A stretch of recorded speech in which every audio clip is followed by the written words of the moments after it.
ሰላም የስሌት ፕሮግራም ተከታታዮቻችን ስለ ህይወት ቲቪ በየሳምንቱ በዚህ ሰዓት ይዞላችሁ የሚቀርበው ፕሮግራማችን አሁን ይጀምራል።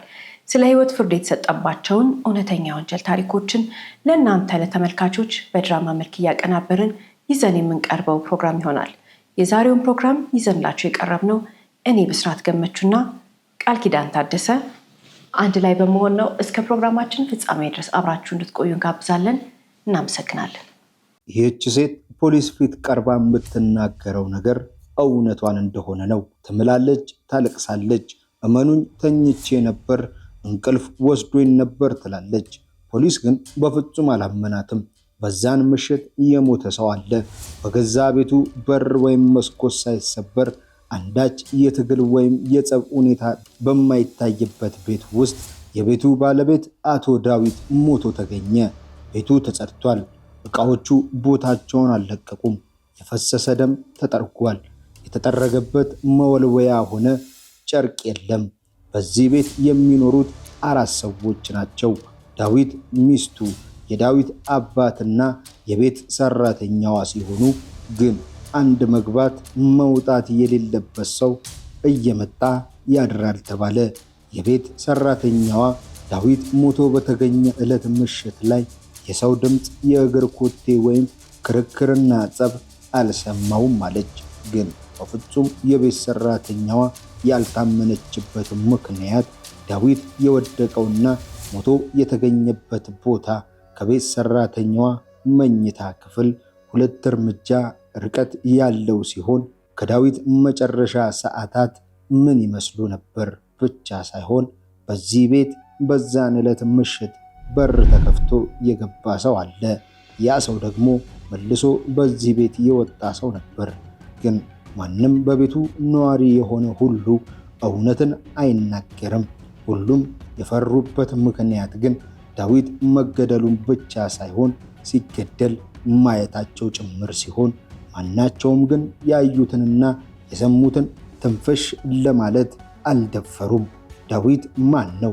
ማን ገደለውና ለምን የሚለው ብቻ ሳይሆን ገዳዩን በአይናቸው እያዩት ለመናገር ለምን ፈሩ የሚለው ሙሉ እውነት በዛሬው ፕሮግራማችን ይዘንላችሁ ቀርበናል። ተከታተሉን ስንል ጋበዝናችሁ።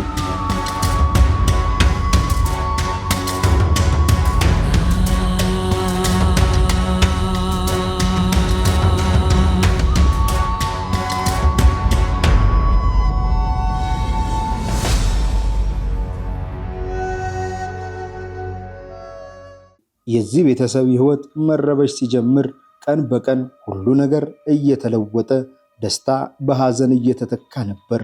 በፊት በሰላሙ ሰዓት ግን ሁሉም ሰው በቤቱ ስነ ስርዓት ይደነቅ ነበር።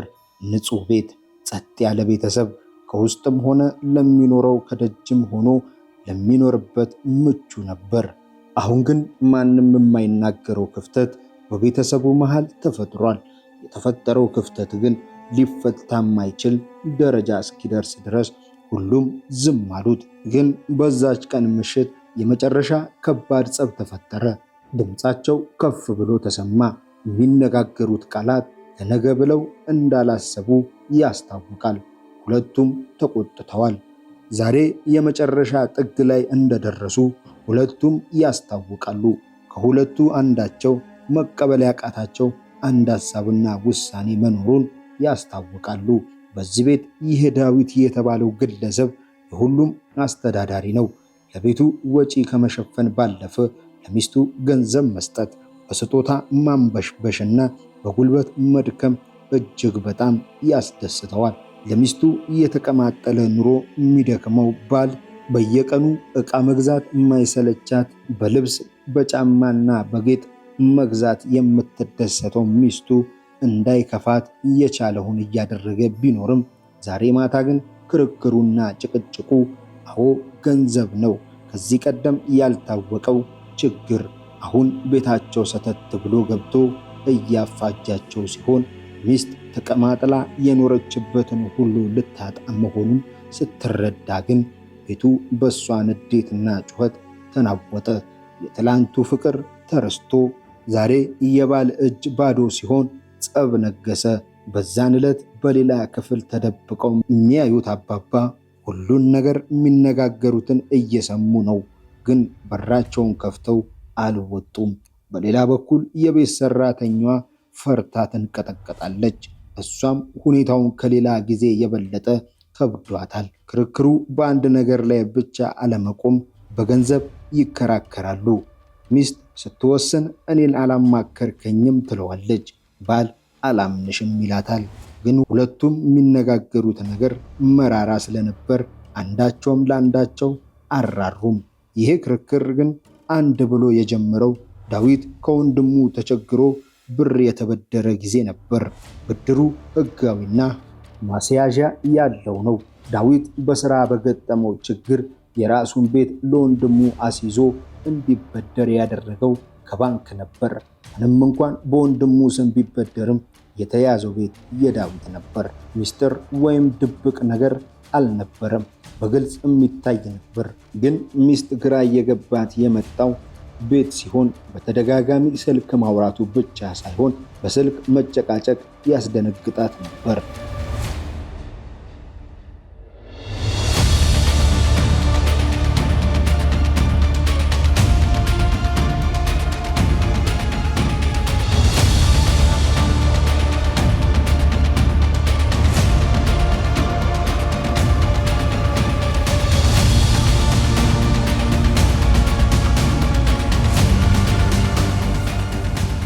ታዲያ ባል ወደ ሚስቱ ተጠግቶ ሊያናግራት ወስኖ ለመወያየት ተቀመጡ። ስራው ከአቅሙ በላይ ሆኖ ስለተቸገረ በሷ ስም ቆጥቦ ያስቀመጠውን ገንዘብ ነገ በጠዋት እንድታስተላልፍለት ጠየቃት። ለጊዜውም ቢሆንም እፎይ የሚልበትን ገንዘብ ብዙ ብር በሷ ሂሳብ ያስቀመጠው ለችግር ቀን ብሎ ነበር። ዛሬ ችግር ሲገጥመው ልቡ ሙሉ ሆኖ ሲጠይቃት ሳቀችበት። ከልቧ አላገጠችበት። ማስተዋል እንደማይችል ነገረችው። የቤተሰቦቿ ቤት ሰርቪስ ሙሉውን እየተሰራው ዙሪያው ግንብ የታጠረው እንዲሁም ለታናሽ ወንድሟ ሲኖትራክ መኪና የተገዛው በማን ብር ነው ብላ ጠየቀችው። ቤተሰቦቼ ያመሰገኑ ለምን ነበር ስትል ተሳለቀችበት። ግን በወሰነችው ውሳኔና ባደረገችው ነገር እንደተደሰተች ነግራው ከአጠገቡ ዞር አለች። አሁን እዚህ ጋር ትዳራቸው መሃል የገንዘብ ብቻ ሳይሆን የመተማመን ችግር ተፈጠረ። ቤቱ ተቀየረ።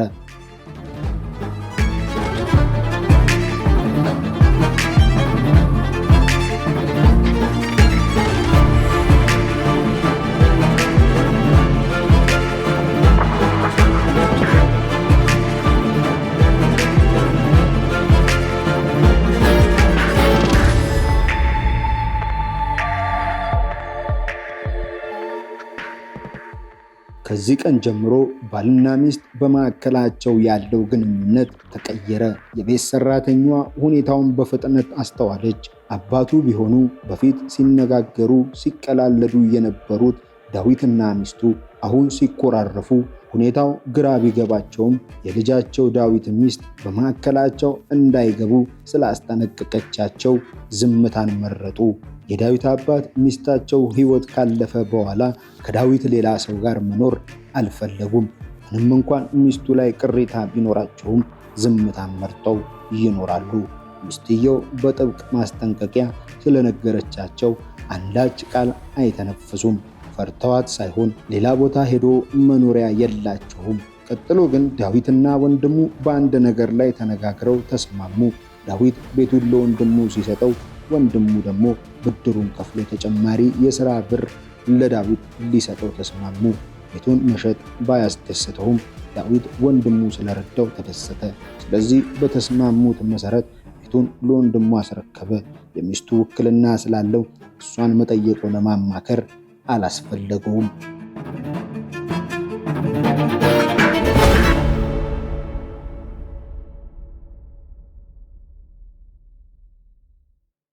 ባል በቀጣዮቹ ጥቂት ወራት ውስጥ ስራው ተስተካከለ፣ ተስፋ አገኘ፣ እፎይ ብሎ ኑሮን ቀጠለ። ግን አንድ ነገር ብቻ ይቀረዋል፣ ቤቱን ለወንድሙ ማስረከብ። ታዲያ ከሚስቱ ጋር ብሩን ካጎደለች በኋላ ተኮራርፈዋል። ለወራት ሳይነጋገሩ ከአንገት በላይ ሆነው ኖረዋል።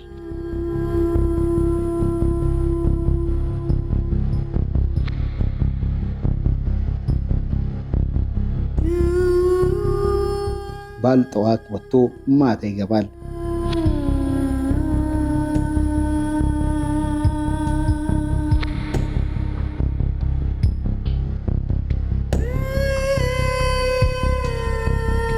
በቤቱ ምግብ እንዳይበላ ሚስት ከለከለች።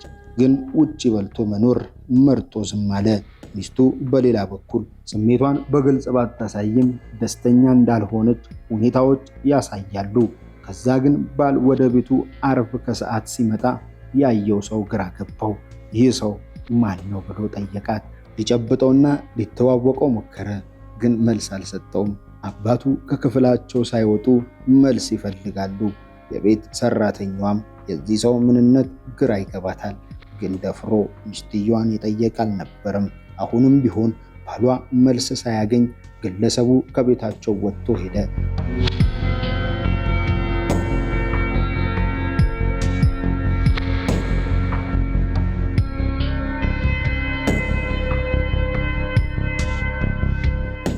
በዚህ ሰዓትና ሁኔታ ሚስት ከገንዘብ ጸብ በላይ በሷና በባሏ መሃል ትልቅ ክፍተት የሚፈጠር መሆኑን ብታቅም ሳታወራበት ማንነቱን ሳታስረዳው አለፈች። ቀናትና ሳምንታት አለፉ። በሁሉም ሰው ሕይወት ውስጥ ሊጠቀስ የማይገባ ያለፈ ሰው አለ። በተለይ የፍቅር ቢሆን ግን ሚስት ሳትሳቀቅ በስልክ ስሙን እየጠራች ታወራለች። ጆዬ የምትለው ሰው በስልክም ቢሆን በአካል ጠንቅቆ የሚያውቀው ባሏ ሁኔታዋ ሁሉ አላማረውም።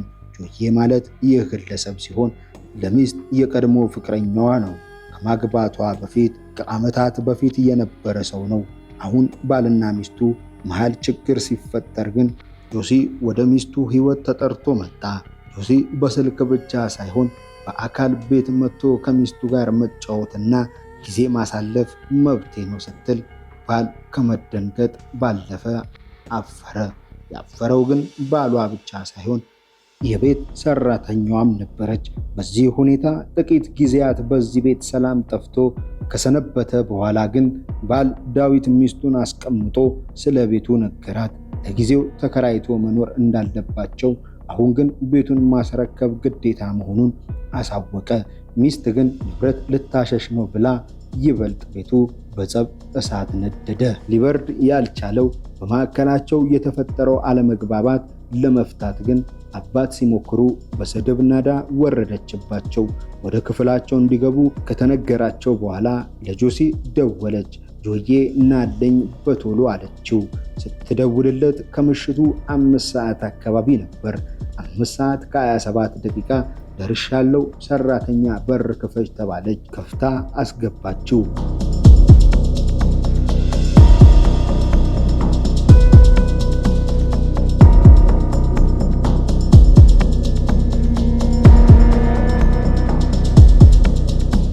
ጆሲ ሰራተኛዋን ወደ ክፍልሽ ብሎ በነገራት መሰረት ከፍታ ገባች። ከዛ ግን ሚስት ከጆሲ ጋር ሆና ባል ዳዊትን ይከራከሩት ነበር። ሁለቱ ተባብረው የሚናገሩት የሚያስቆጣ ቢሆንም በትዕግስት ሁሉን ነገር ለማስረዳት ይሞክር ነበር። ይህን ሁሉ ሚስጥር ተደብቆ የምትሰማው የቤት ሰራተኛና የዳዊት አባት ፖሊስ ሲጠይቃቸው ግን ቃላቸው ተመሳሳይ ነበር። ያ ቀን ለነሱ ይሄ ጥሩ ቀን አይደለም የሚባል አይመስልም። ምክንያቱም አንዳንድ ጊዜ ሁላችንም ለምሳሌ የሆነ ዛሬ እኔና አንቺ አለመግባባት ቢፈጠር መካከላችን ወይ ብንጨቃጨቅ ብንጣላ ወይ ዛሬ ቀናችን አይደለም እንላለን አይደል? በልማድ በቃ ቃል ይሄ ቀናችን አይደለም፣ ይሄ በቃ ዛሬ ለኔና ላንቺ ጥሩ ቀን አይደለም ልንል እንችላለን። ይሄ ምሽት ግን ለነሱ እንደሱ አይነት ቀን አይመስልም። ልክ ነው። እንደዛ አይነት ቀን አይደለም፣ ወይም አጋጣሚ የተፈጠረ ቀን አይደለም፣ ግን ታስቦበት የነበረ ቀን ነበር። በዛ ላይ ደግሞ አይተሽ ከሆነ ታሪኩ ላይ በደንብ ስናስተውለው አባትየው ወይ እድሜ ይዟቸው ነው፣ ወይ ሉንታ ይዟቸው ነው፣ ወይ ደክሟቸው ነው፣ ወይስ እንቅልፍ ይዟቸው ነው ብለን ብዙ ነገር ልናስብ እንችላለን። ግን በጆሮአቸው እየሰሙ ምንም አላሉ፣ ዝም ነው ያሉት። የቤት አጋዧም እንግዲህ መብራት አብርታ ነበረ፣ የሚጮኸው ድምፅ እንኳን ይሰማት ነበር። ተከራዮቹም እንግዲህ የእሷ መብራት በርቶ እንደነበር መስክረዋል። እሷም ያንን አልካደችም። ግን ድምፁ እኔ ጋር አልመጣም፣ አልሰማሁም፣ እንቅልፍ ጥሎኛል ነው የምትለው። ሰራተኛዋ ብቻ ሳትሆን አባቱም በጭንቀት ተወጥረው ነገሩን ለመከታተል እየሞከሩ ነበር። ግን ሲጨንቃቸው ወደ ሳሎን መውጣት ቢፈሩም ካሉበት ሆነው ሚስትን ጠሯት። እሷም ካለችበት ሆና ጮኸችባቸው። ለመኗት። ዝም ብላ ወደ ዳዊት መለሰች እና ክርክሩ ቀጠለ። ዳዊት ያኔ ስልኩን አወጣ፣ ደወለ። ስልኩ ይጠራል፣ አልተነሳም። ቀጥሎ ግን የዳዊት ድምፅ የጠፋባቸው አባት ወደ ደጅ ወጥቶ ይሆናል ብለው አሰቡ። ምክንያቱም በሩ ሲከፈትና ሲዘጋ ተሰማ። ግን ልጃቸው ዳዊት ራስ ቅሉ ተመቶ ወድቋል፣ ይደማል። ቤቱ ጸጥ አለ። የሹክሹክታ ድምፅ እንጂ ሌላ የሚሰማ ነገር የለም። በዛች ቅጽበት ሕይወት አለፈ። ትግልና ግርግር የነበረበት ሳሎኑን ተጋግዘው አጽድተው ደሙ ተጠረገ። አሁን ቤቱ ንጹህ ተደረገ።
ደም የነካው ልብስ ይዞ ጆሲ ወደ ቤቱ ሲሄድ ከሌሊቱ 9 ሰዓት ከ32 ላይ ነበር።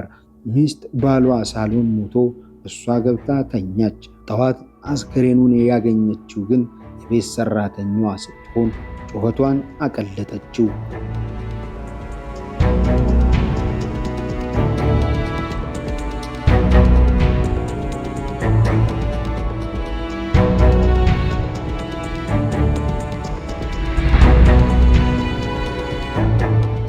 ታዲያ ግን ፖሊስ ደርሶ አስከሬን ለምርመራ ከተላከ በኋላ ሚስት፣ ሰራተኛ፣ አባቱና ተከራዮቹ በአካባቢው ያሉ ሁሉ ቃል ሰጡ።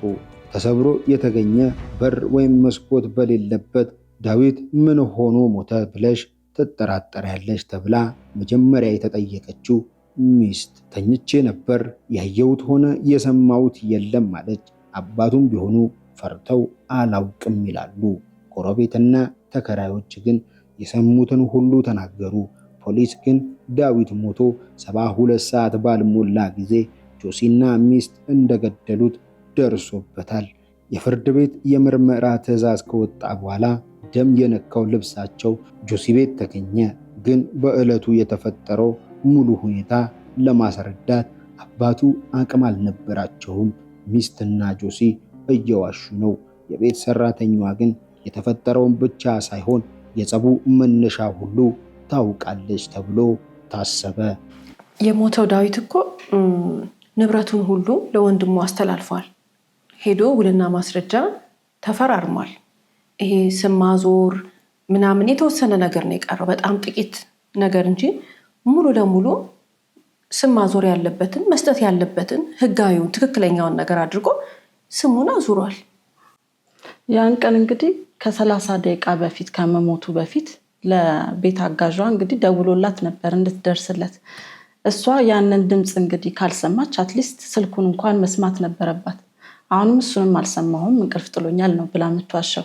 እንግዲህ አንዳንድ ሰዎች እንደሚናገሩት ወታ ያንን ፌስ ማድረግ ማገላገሉን ፈርታ ነው፣ ወይም ደግሞ ሌሎችም እዛ ውስጥ ያሉት ሰዎች ይህንን ነገር የሚያደርጉት ሰዎች አስፈራርተዋት ነው ይላሉ። ፖሊስ ሁሉን ነገር አጣርቶ ካጠናቀቀ በኋላ ጆሲና የዳዊት ሚስት ክስ ተመስርቶባቸው ሕግ ፊት ቀረቡ። ታዲያ ሁለቱም ዕድሜ ልክ የተፈረደባቸው ሲሆን ሕግ ለማሳሳት የሞከረችው የቤት ሰራተኛ ከተጠያቂነት አላመለጠችም። ሁልጊዜም እንግዲህ ከታሪኮቻችን መጨረሻ የምናነሳቸው በርካታ ሀሳቦች አሉ። የዛሬ ባለታሪኮቻችን የሄዱበት መንገድ በጣም አስገራሚው ነገር አንዱ ሚስትየው ያሳየችው ባህሪ ነው።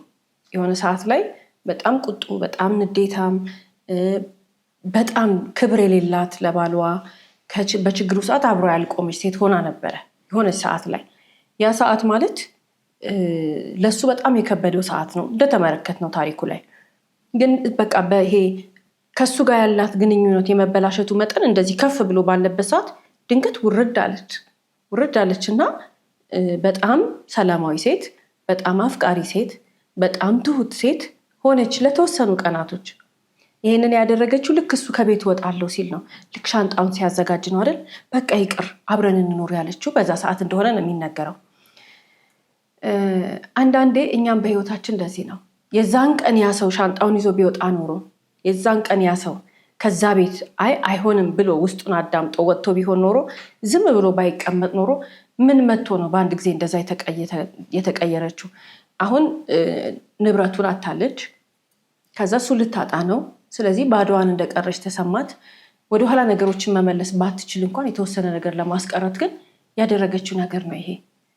ልብ ማለት መቻል አለብን። አንዳንድ ጊዜ እንደዚህ አይነት ምልክቶች አለ አይደለም?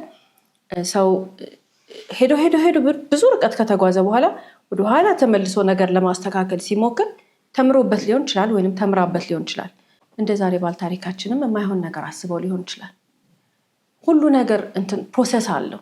ዝም ብሎ ከላይ ወደ ታች ከታች ወደ ላይ ምናምን የሚል ነገር የለም። ይሄ ሞኝነት እንዳያጠቃን፣ የዋህነት እንዳያጠቃን፣ በምላስ እንዳንታለን። ሰው ተግባሩን ነው ማስተዋል መቻል ያለብን፣ ባወራ አይደለም። ምላስ ብቻውን ምንም ዋጋ የለውም። እቺ ሴት ከምላሷ በስተቀር ተግባሯ ሌላ ነበረ። በስተመጨረሻ ማንነቷን አሳይታለች። ሰው ግን የዋህ ነው። በጣም ብዙ ሰው ደግ ነው ልቡ። በጣም ብዙ ሰው ውስጡ ቅን ከመሆኑ የተነሳ ሰው የሚያወራውን ያምናል፣ ተግባር ላይ አያስተውልም። የዛሬ ባለታሪካችን ተግባሯን ቢያስተውለው ኖሮ፣ የመጣችበትን መንገድ ማስተዋል ቢችል ኖሮ ህይወቱን ባላጣ ነበረ። እሷ የምታደርገው ነገር እሷ ከምትናገረው ነገር ጋር ሙሉ ለሙሉ ይለያያል። ተግባሯ ሌላ ነው፣ የምትናገረው ነገር ሌላ ነው። በተለይ መጨረሻ ሰዓት ላይ ህይወቱ እንዲጠፋ ያደረገውና ያመናት ነገር በመጨረሻ ሰዓት ያመነው ነገር ነው፣ ወይንም ደግሞ ስትናገር የተቀበላት ነገር ነው። እኛም እንደዛ እንዳንሆን ማስተዋል መቻል አለብን። ውስጣችን እያወቀ የሆነ ሰው በጣም ተጋጨን፣ ከኛ ጋር ተጨቃጨቀ። ያ ጭቅጭቅና ግጭት ለረጅም ጊዜ የነበረ ነበር። ያ ሰው ድንገት ተነስቶ ሰላማዊ ሲሆን ያልተፈታ ችግር አለ፣ ያልተነጋገርንበት ያልተግባባንበት ነገር አለ። ድንገት ተነስቶ ግን ያ ሰው በሀሳብ ልዩነት ኖሮን የነበረ ሰው ሀሳቡን ሳንፈታው፣ ጭቅጭቁ ሶልቭ ሳይደረግ፣ ይቅርታ ሳንጠያየቅ፣ ሁለታችንም እኮ ሊሆን ይችላል ይቅርታ የምንጠያየቀው። ይቅርታ ሳንጠያየቅ አንደኛው ይመጣና የኔ ጌታ የኔ መቤት ብሎ ድንገት ወሬ ሲጀምር ወይ በቃ ተመለሰች፣ ወይ በቃ ተመለሰ። የለም ውሸት ነው እሱ።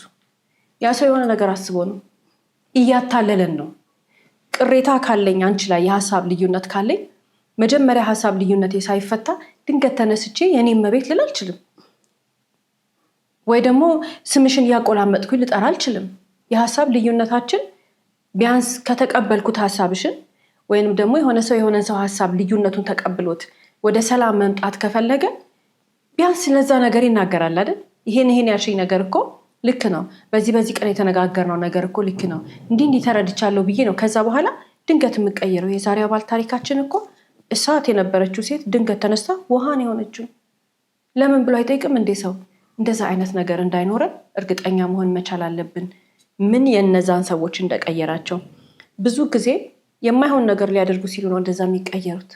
የማይደረግ ነገር ሊያደርጉ ሲሉ ወይ ሊያታልሉን ነው፣ ወይ ጉዳት ሊያደርሱብን ነው፣ የሆነ ነገር ሊያደርግ ሲል ነው ሰው ድንገት ተነስቶ በቃ ሰላማዊ ሆኖ ጸብ የነበረበት ቦታ፣ ብጥብጥ የነበረበት ቦታ፣ የሀሳብ ልዩነት የነበረበት ቦታ፣ ብዙ ሽማግሌ የተቀመጠበት ቦታ ትቻለው፣ ይቅርታ እንባባል፣ እንደዚህ ይሁን ብሎ ነገሯ ሶልቭ ሳትደረግ ድንገት ተነስቶ መሳቅ ከጀመረ ይቅርታ አይደለም ይሄ፣ ወይንም ደግሞ ደስተኛ መሆን አይደለም፣ ወይ ሀሳቡን መተው አይደለም።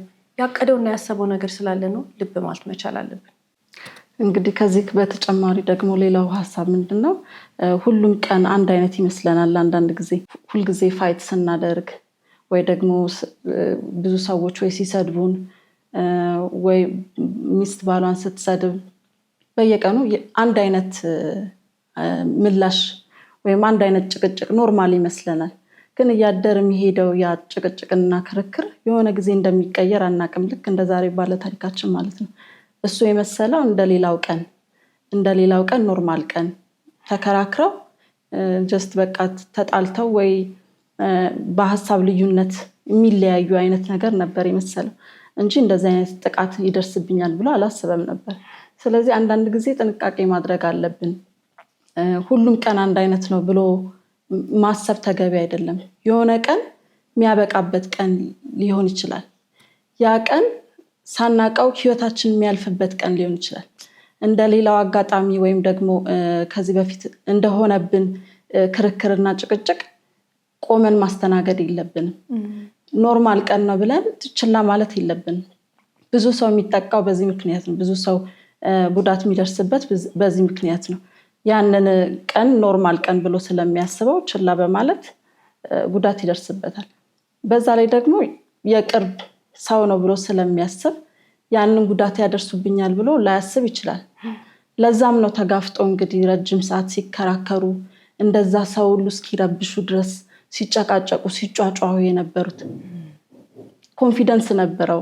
አትሊስት ዘመድ ነው፣ በሚስትም በኩል እንደ ወንድም ነው ብሎ ስላሰበ ያን ያህል እንደዛ አልፈው ገፍተው ህይወቱን እስከ ማጥፋት ድረስ እንደሚደርሱ አላወቀም ነበር። ስለዚህ መንቃት ያስፈልገናል ማለት ነው። ከዚህ የእውነተኛ ታሪክ ላይ የምንማረው ሁልጊዜ የሚያጋጥሙን ቀናቶች እንደዚህ ፌስ የምናደርገው ከሰው ጋር የምንጨቃጨቀው በስራም ቢሆን በትምህርትም በተለያየ መንገድ በሪሌሽንሽፕም ቢሆን የሚያጋጥሙን ነገሮች የምንከራከርባቸው የምንጨቃጨቅባቸው ማንግባባቸው ነገሮች ያ ቀን ኖርማል ቀን እንዳይመስለን ሁልጊዜ ኮንሽስ መሆን አለብን ማለት ነው። ቀኑ አይታወቅም። ያንን ህይወታችንን የምናጣበት ሊሆን ይችላል ወይ አካላችንን የምናጣበት ሊሆን ይችላል። ስለዚህ ሁልጊዜ መንቃት ያስፈልገናል ማለት ነው። በዛ ላይ ችላ የሚባለው ሌላው ነገር ወይንም ማወቅ ያለብን እንዳልሽው መንቃት ያለብን ነገር በጊዜ የሚታዩ ምልክቶች አሉ። የዛሬ ባል ታሪካችን ከዛ ቤት በእግሩ ተራምዶ መውጣት ይችል ነበረ። እሱ በሳጥን ሆኖ መውጣትን የመረጠው ምክንያቱም ችላ ያላቸው ምልክቶች አሉ። ጥሎ መሄድ ነበረበት። ምንም ከሱ ህይወት የሚበልጥ ነገር አልነበረም። እዛ ውስጥ መቀመጥ አልነበረበትም። ያያቸው ምልክቶች አሉ። ሁላችንም እንደዚህ አይነት ነገር እንዳያጋጥመን መረዳት መቻል ያለብን ነገር አለ። በቃ የሆነ ሰው ለህይወታችን የሚያሰጋ ነገር አለ። ትክክል ያልሆነ ነገር አለ። ውስጣችን የሚረዳው ነገር አለ። ምልክቶቹን ችላ ስለምንለው እኛ እነዛ ችላ የምንላቸው ምልክቶች ናቸው ህይወታችንን እንድናጣ ዋጋ የሚያስከፍሉን። ምንም ነገር ከመድረሱ በፊት፣ ጥቃት ከመድረሱ በፊት፣ ጉዳት ከመድረሱ በፊት እንዳልሽው የአካል ጉዳት ይሁን ህይወት ማጣት ይሁን ከመምጣቱ በፊት የሚያስታውቁ ምልክቶችን ችላ ማለት የለብንም። እነዛን ምልክቶች ብናውቃቸው ራሳችንን እናድናለን። ራሳችንን ስናድን ደግሞ ሰው ነፍሱን ብቻ አይደለም የሚያድነው። በጣም ብዙ የሚወደን ሰው አለን፣ ምንኖርለት ሰው አለን። በእኛ መኖር ምክንያት ሰላሙን አግኝቶ ተደስቶ የሚኖር በጣም ብዙ ሰው አለ። መቼም አንድ ሰው ብቻውን አይደለም ነፍሱን የሚያስተዳድረው። በጣም ብዙ ኃላፊነት አለብን። ስለዚህ ለምንወዳቸው እንደው ለራሳችን ባናስብ እንኳን ለምንወዳቸው ሰዎች የምናስብ ከሆነ ለህይወታችን ጥንቃቄ ስናደርግ ምልክቶች በምናይበት ቦታ ለእኛ የማይሆን ነገር በምንመለከትበት ጊዜ ራሳችንን ማዳን መቻል አለብን። እንደዚህ ችላ የምንላቸው ነገሮች ናቸው ብዙ ጊዜ ዋጋ የሚያስከፍሉን። በርካቶች ህይወታቸውን ያጡ ሰዎች ወደኋላ ሄደን ችላ ያሏቸውን ነገር ብንመለከት አንዳንዶቹ ይቆጩናል። አጠገባቸው ያሉ ሰዎች ሁሉ ይቆጫቸዋል። የዛሬ ባል ታሪካችን የቤት ሰራተኛዋ እኮ ይቆጫታል፣ አባትየው ይቆጫቸዋል፣ ተከራዮቹ ይቆጫቸዋል፣ ጎረቤት ይቆጨዋል። በጣም ብዙ ሰው እኮ የዚህን ሰው ህይወት አደጋ ላይ እንዳለ የተረዳ ሰው አለ። ግን ማንም አላዳነውም፣ ማንም አላገዘውም። ምክንያቱም ሰውየው ራሱን አላዳንም። እኛ እንደዚህ አይነት ሁኔታ ውስጥ ካለን ልብ ማለት መቻል አለብን። የሆነው የተዘጋ ቤት ውስጥ በግድግዳ የተሸፈነ ቤት ውስጥ በግንብና በአጥር በብረት በር ምናምን የተሸፈነ ቤት ውስጥ ሆነን ማን መጥቶ እንዲያይን ወይንም እንዲያድነን አይደለም መጠበቅ ያለብን። ራሳችን ማዳን አለብን። ከዚህ በፊት እኮ እነዚህ ሰዎች ነፍስ አጥፍተው አያውቁም። የገደሉት ሰዎች ሁለቱ ማለት ነው። ከዚህ በፊት የማንንም ሰው ነፍስ ነክተው አያውቁም። ወንድምየውም እሷም እንኳን አይደለም ነፍስ ሊያጠፉ ሰው ደብድበው አያውቁም። እንደዛ አይነት የክስ መዝገብ ውስጥ ምናምን ስማቸው የለም። ግን በዛች ቀን ግን የሰው ነፍስ አጠፉ። ይሄ ባልየው ችላ ብሎ ነው፣ ምልክቶቹን እያየ ምንም አያረጉኝም ብሎ ነው። ከንቀት የመጣ ነው፣ ችላ ከማለት ነው። እሱ ነው የሚያውቀው፣ እውነቱን ይዞ ነው የተቀበረው። እኛስ ምልክት እያየን ዝም ያልነው ሰው አለ? ለህይወታችን የሚያሰጋ ለነፍሳችን ጥርጣሬ የሚፈጥር ጉዳት ሊያደርስብን የሚችል አካል ማጉደል ሊሆን ይችላል፣ ድብደባ ሊሆን ይችላል፣ ዘረፋ ሊሆን ይችላል፣ ህይወታችንን ማስተጓጎል ሊሆን ይችላል። የተለያየ ነገር ሊያደርስብን የሚችል ሰው ህይወታችን ውስጥ ካለና ወይ አያረግም ወይም የተለያየ ነገር እያልን ችላ እያልን እንዳይሆን ይህንን የምናደርገው ዝም የምንለው ማስተዋል መቻል አለብን። በርካቶች ዋጋ ከፍለዋል። በርካቶች የማይተካ ህይወታቸውን ሰጥተዋል። ምልክት እያዩ ግን ችላ ይላሉ። ምልክት እያዩ በቃ አንዳንድ ጊዜ እኮ እንደዚህ ነክተሽ እንትን ልትሆን ነው ብለሽ መንገድ እስከሚቀርሽ ድረስ የሚታይ ምልክት አለ፣ ግን ጸጥ ይላሉ። ይሄ ዋጋ ያስከፈላቸው በጣም ብዙ ሰዎች አሉ። የብዙ ሰዎችን ታሪክ ስንሰማ ይቆጫል። ወንድሙ እኮ እንዲህ ብሎት ነበር፣ እህቱ እኮ እንዲህ ብላው ነበር፣ አንዳንዶቹ ሚስቱ እንደዚህ ብላው ነበር፣ ጓደኛው እንዲህ ብሎት ነበር፣ ግን አልሰማም፣ ግን አላየም፣ ራሱም እኮ እንዲህ ብሎ ይናገር ነበር።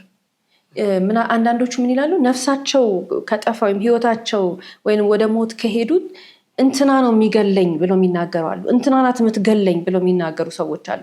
የኔ ህይወት እንደዚህ ከሆነ በዚህ መንገድ ነው የሄድኩት ብሎ የሚናገሩ አሉ። ለኔ እኮ እንደዚህ ብሎ ነግሮኝ ነበር፣ ለኔ እኮ እንዲህ ብላ ነግራኝ ነበር የሚባል ነገር አለ። ለምንድን ነው በህይወት እያሉ እነዛ ሰዎች ያንን ነገር የማያስተካክሉት? የሚያውቁት እነሱ ናቸው። እኛ ግን ከነሱ ህይወት መማር አለብን። የሆነ ቦታ ካልተመቸን፣ የሆነ ቦታ ጥርጣሬ ካለን መጀመሪያ ብልጥ ልጅ ራሱን ነው የሚያስተርፈው። ስለዚህ ራሳችንን እናድን። ከኛ የሚበልጥ ምንም ነገር የለም። ገንዘብ ሊጠፋ ይችላል። ያ ነገር የምንመርጠው መንገድ ውድ ሊሆን ይችላል። በገንዘብ ይሁና፣ ከኛ የሚበልጥ ነገር የለም። ያ ነገር በጣም ዋጋ የሚያስከፍለን ሊሆን ይችላል። ከህይወታችን የሚበልጥ ስለሌለ ግን ዋጋ እንክፈልና ራሳችንን እናድን። ብዙ ሰው ጥቃት የሚደርስበት ባመነው ሰው፣ እዛው አጠገቡ ባለ ሰው፣ በሚያምነው፣ ባበላው፣ ባጠጣው፣ ባለበሰው፣ ብዙ ነገር በሆነለት ሰው ነው። እንግዲህ አንዳንድ ጊዜ እኮ ብዙ ያረግሽለት ሰው፣ ራስሽን መስዋዕት ያረግሽለት ሰው ትንሽ ነገር ትጠብቂበታለሽ። አትሊስት ላንቺ ያንን ሁሉ መልሶ እንኳን ባይሰጥሽ አትሊስት ታማኝነት የሚባለውን ነገር ከሱ ትጠብቂያለሽ። ግን ብዙ ሰው እንደዛ ላይሆን ይችላል። እንደውም በቃ ብዙ የዋልሽለት፣ ብዙ የከፈልሽለት፣ ብዙ ነገር ህይወትሽን ሁሉ የሰጠሽው ሰው አጌንስት ይሆንና እስከ ሞትሽ ድረስ ምክንያት ይሆናል። ብዙ ጊዜ እኮ አሁን አሰቃቂ ነገሮች እንሰማለን አይደል? እከሌ በዘመዱ ነው እንደዚህ ሆነው፣ እከሌ እንደዚህ ሆኖ በቃ ለመርዳት ብላ ከክፍለ ሀገር አምጥታው እንደዚህ ይሄን አደረጋት። ለጆሮ የሚሰቀጥጡ በጣም አሰቃቂ የሆኑ ድርጊቶች እንሰማለን። ይሄንን የሚያደርጉ ሰዎች እነማን ናቸው ብለሽ ስትጠይቂ አጠገባችን፣ እዛው ስራችን፣ የእነሱን እድገት የምንፈልግ፣ የእነሱን መለወጥ ብዙ የታተርንላቸው፣ ብዙ ዋጋ የከፈልንላቸው ሰዎች ናቸው እንደዚህ የሚያደርጉ። ስለዚህ አጠገባችን ያለውን ሰው ማን ነው ብለን ማጤንና ማስተዋል ያስፈልገናል ማለት ነው። ከዛ በተጨማሪ ደግሞ ሌላ ሁላችንም ባይሆንም በቃ አንዳንድ ሰዎች ግን የሚያደርጉት ነገር ምንድነው? ክርክርና ጭቅጭቅ ይኖራል። አንድ ህይወት ውስጥ መከራከር፣ መጨቃጨቅ፣ መልሶ መታረቅ ኖርማል ነው። አለመግባባት በሰው ህይወት ውስጥ ይኖራል። ስንገልጸው ያንን ነገር አንዳንዶቻችን ወይ እነዚህ ሰዎች ሲጨቃጨቁ ወይ እነሱ ቤት ሁሌ ጸብ አለ ምናምን ልንል እንችላለን። አንዳንዴ ግን በጣም ጠንካራ ነው። ሰላም ከሚሆንበት ቀን የበለጠ ክርክርና ጭቅጭቅ የሚበዛበት ህይወት ይኖራል አንዳንድ ጊዜ ደግሞ በቃ በየቀኑ ልክ በቀን 3 ምግብ እንደምንበላው በቀን 3 የሚከራከርና የሚጣላ የሚጋጭ ሰው አለ። ጸብ በሰዎች መካከል ያለ ነው። ክርክር በሰዎች መካከል ያለ ነው። ግን የፍቅሩ እንጂ የጸቡ ሰዓት መብዛት የለበትም። በሰው ህይወት ውስጥ በጣም ብዙ ፍቅር ኖሮ፣ በጣም ብዙ መዋደድ ኖሮ የተወሰነ አለመግባባት ቢኖር ልንቀበለው እንችላለን። አብዛኛውን ጊዜ አለመግባባት ኖሮ፣ አብዛኛውን ጊዜ ጭቅጭቅ ኖሮ፣ አብዛኛውን ጊዜ በክርክር እያለፈ ግን ደግሞ እንደ ቅመም ከሆነ ፍቅሩ ጣልጣል የሚለው ቆም ብለን ማሰብ አለብን። ለጭቅጭቅ ነው እንዴ ተወለድ ነው? ልንከራከር ነው እንዴ ተፈጠር ነው? ልንጣላ ነው እንዴ አብረን የሆን ነው ብለው እነዛ ሰዎች ማሰብ መቻል አለባቸው።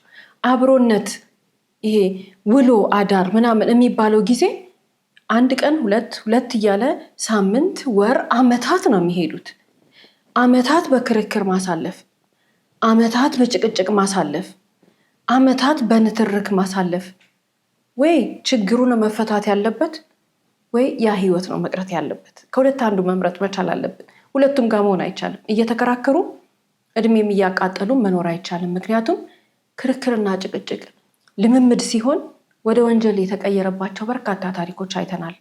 በስለ ህይወት ፕሮግራማችን ላይ ጭቅጭቅና ክርክር በጠዋቱ ካልተፈታ፣ አለመግባባት በጠዋቱ ካልተፈታ፣ ንትርክ ካልተጠየፍ ነው ልምምድ ከሆነ እድሜያችንን ይበላል፣ ዘመናችንን ይበላል። ካረጀን በኋላ በስተርጅና እንደው እዛ ህይወት ውስጥ ምን ላረግ ኖርኩኝ፣ ወጣትነቴን፣ ልጅነቴን፣ ይሄ የመጦሪያ ዘመኔን ሁሉ እዚህ ጭቅጭቅ ውስጥ ኖርኩኝ የሚሉ በርካታ ሰዎች አሉ።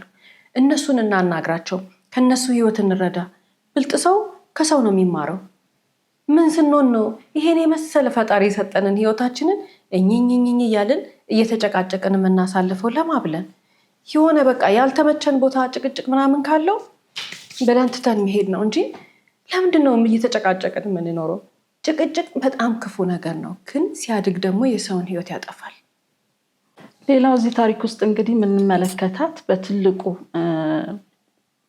አስተዋጽኦ አላደረገችም ወይም ደግሞ ይሄ ሰው እንዳይገደል እንዳይሞት ማድረግ ትችል ነበር ብለን የምናስበው የቤት አጋዧን ነው። የቤት አጋዧ እንግዲህ እንድትረዳው ደውሎላት ነበር፣ እንድታግዘው ብዙ አይነት ምልክት አሳይቷት ነበር። እሷም እየሰማች ዝም አለች፣ እያዳመጠች ዝም አለች። እንግዲህ ይሄ ዝም ያለችበት ምክንያት ምናልባት ለሚስትየው አግዛ ሊሆን ይችላል። ግን ምንም ቢሆን ይሄ እሱ ላይ እየተደረገበት ያለው ነገር ሰው በሰውነቱ በሰብአዊነቱ ሊቀበለው የሚችል ነገር አይደለም። ስለዚህ እሷ ሰብአዊነት ሊሰማት ይገባ ነበር። ዝምድናው ይቅር፣ ችግር የለውም፣ ምንም ነገር አይኑራት፣ ግንኙነትም አይኑራት።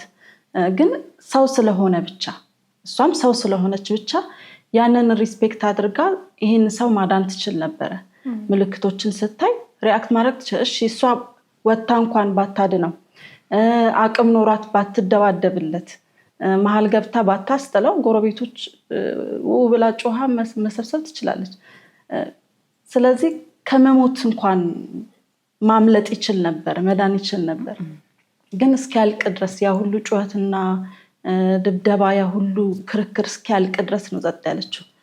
ሁሉ ነገር ሲያበቃ እንደ ማንኛውም ሰው ጎረቤቶቹም ተከራዮቹም ሲወጡ ምንም እንዳልተፈጠረ እንዳላየ ሰው ነው የወጣችው። እንዴት ነው ህሊናዋ ማይወቅሳት? እንዴት ነው ያ ሁሉ ነገር እያየች እንደዛ አትሊስት ሲቃው እንኳን ሊሰማት ይችላል አጠገብ ስለሆነች። ያ ሁሉ እየሰማች እንዴት ቻለችበት? እንዴት ሰብአዊነቱ ከአይምሮ አጥፍታ ያ ሰይጣናዊ ነገር እንዴት አይምሯን ተቆጣጠራት? በዚህ ልክ ምን ስለሆነች ነው ለሚስትየው ያገዘችው? ያ መልካምነት በተፈጥሮ ስንፈጠር የተሰጠን የሚወቅሰን አይምሮ አለ። ፈጣሪ የሰጠን ይሄን ስናደርግ ጥሩ ጥሩ ነገር ስናደርግ ደስ የሚለን፣ መጥፎ ደግሞ ስናይና ስንሰማ የሚረብሸን፣ እንደዛ ተርገን ነው የተፈጠርነው። ያንን እንዴት ሪጀክት አደረገች? የሰው ህይወት እስኪጠፋ ድረስ ማለት ነው። እና በጣም ትክክል አልሰራችም። ያው ቅጣቷን ደግሞ እንደምትቀበል እርግጠኛ ነን። ሌላው እዚህ ታሪክ ላይ የምንመለከተው የሚስትየውን ማንነት ነው። ሌላም ሰዎች ይህን ፕሮግራም እየተከታተሉ ተመሳሳይ ሁኔታ ውስጥ ያሉ ሊኖሩ ይችላሉ። ግዴታ የገንዘብ መባከን ወይንም ደግሞ በገንዘብ ማጣት መፈተን ብቻ አይደለም። እነሱ የተፈተኑት በገንዘብ ማጣት ነው። ሰው በህይወቱን በጋራ ለመኖር በትዳር ውስጥ ተሳስሮ የሆነ መንገድ ከተጓዘ በኋላ የጠበቀው ነገር ላይ ገጥሞ ይችላል። ጤንነት መጓደል ሊሆን ይችላል፣ ጤና ማጣት፣ ገንዘብ ማጣት ሊሆን ይችላል። ብዙ ነገር እንደ ሰው ሊገጥመን ይችላል ፈተና። ግን ሰው ተማምኖ ተዋዶ ተፋቅሮ አመታትን አብሮ አሳልፎ እድሜን የሚያክል እንግዲህ የሰው ልጅ ትልቁ በህይወቱ ያለው ንብረት ጊዜው ነው፣ እድሜው ነው አይደል? ያንን የሚያክል ነገር ከሰጠና ከገበረ በኋላ ለፍቅሩ፣ ለትዳሩ፣ ለህይወቱ ከሰጠችና ከሰጠ በኋላ ልክ ሰው ሲታመም ወይ ገንዘብ ሲያጣ ወይ የሆነ ጉዳት ሲደርስበት የትዳር አጋር ላይ ጀርባ መስጠት በጣም ነውር ነው። ህሊና ቢስ የሆነ ሰው ነው ይሄን የሚያደርገው። አንድ ጊዜ በቃል ኪዳን ሰው ተሳስሮ ወይ መጀመሪያውኑ አለመኖር ነው ወይ ደግሞ በሌላ ነገር አለመግባባት ይሻላል ወይ በሌላ ነገር መለያየት ይሻላል። ይሄ ተራ አለመግባባት አለያያቸው መባል ይሻላል።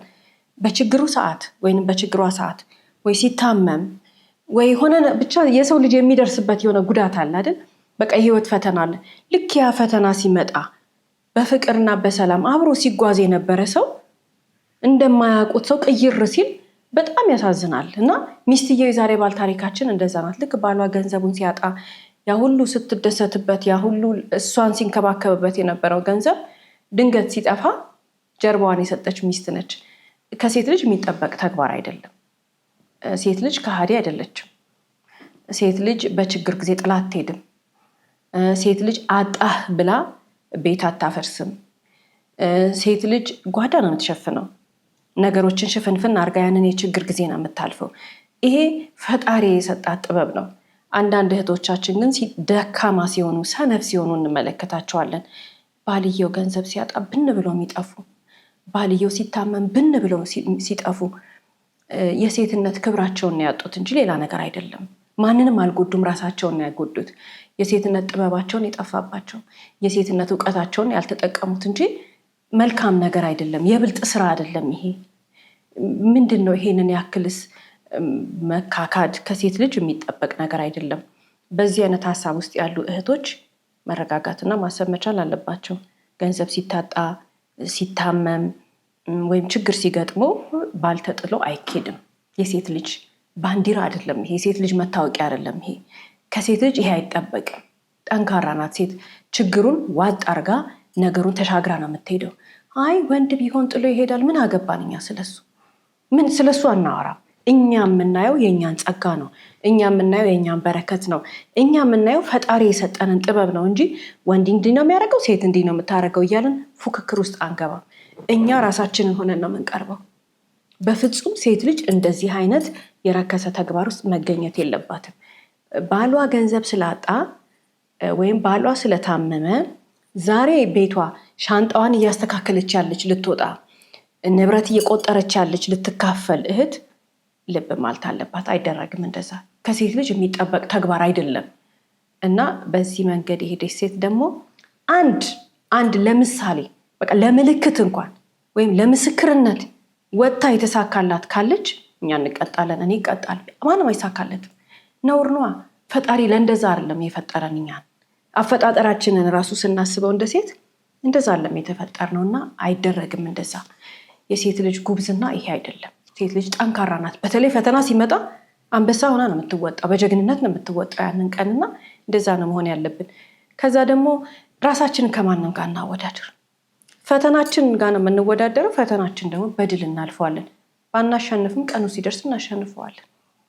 ውድ የስለ ህይወት ቤተሰቦች፣ ለህይወታችን አስጊ በሆነ ሁኔታ ጸብ፣ ክርክርና ውጥረት ካለበት ሁኔታና ስፍራ ራሳችንን ማግለልና ከወንጀል መከላከል ተገቢ መሆኑን በዛሬው የስለ ህይወት ፕሮግራማችን ተመልክተናል። ጸብ በርዶ ሰላም መምጣት ተገቢ ቢሆንም ስጋት ላይ ከሚጥል ነገርና ሁኔታ መራቅ ግን የብልህ ስራ ነው እያልን የዛሬን አበቃን። ውድ የስለ ህይወት ቤተሰቦች፣ ለህይወታችን አስጊ በሆነ ሁኔታ ጸብ፣ ክርክርና ውጥረት ካለበት ሁኔታና ስፍራ ራሳችንን ማግለልና ከወንጀል መከላከል ተገቢ መሆኑን በዛሬ የስለ ህይወት ፕሮግራማችን ተመልክተናል። ጸብ በርዶ ሰላም መምጣት ተገቢ ቢሆንም ስጋት ላይ ከሚጥል ነገርና ሁኔታ መራቅ ግን የብልህ ስራ ነው እያልን የዛሬን በዚህ አበቃን። እስከ ፕሮግራማችን ፍጻሜ ድረስ አብራችሁን ስለቆያችሁ እናመሰግናለን። ሳምንት በተመሳሳይ ሰዓት በአዲስ ታሪክ እንደምንቀርብ እየገለጽን እንደተለመደው በአድራሻችን አስተያየቶቻችሁን ላኩልን። እስከ ሳምንት ድረስ ቸር ሰንብቱ።